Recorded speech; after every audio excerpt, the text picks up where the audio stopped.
hangam ji hana tawra mayam yengo good morning mayam sigi hangam sida thariba sigi hangam mayam se aina duty chala halaga wana thajaba hangam ni yong se lik lawai lere ho adura sida ju lere sa sonda ulone sa chu khara ulone sida lere ko hangam je sai de lere sai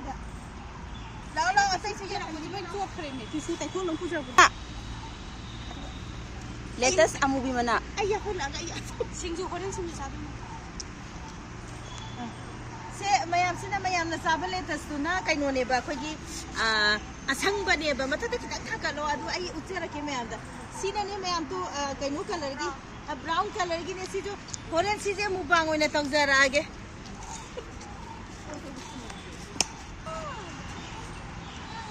aduga mayam sita sule le sai di situ sai di se alu ga lo yeng halake huje hawai mo bi ari ba ga yeng halake se le lo le re tu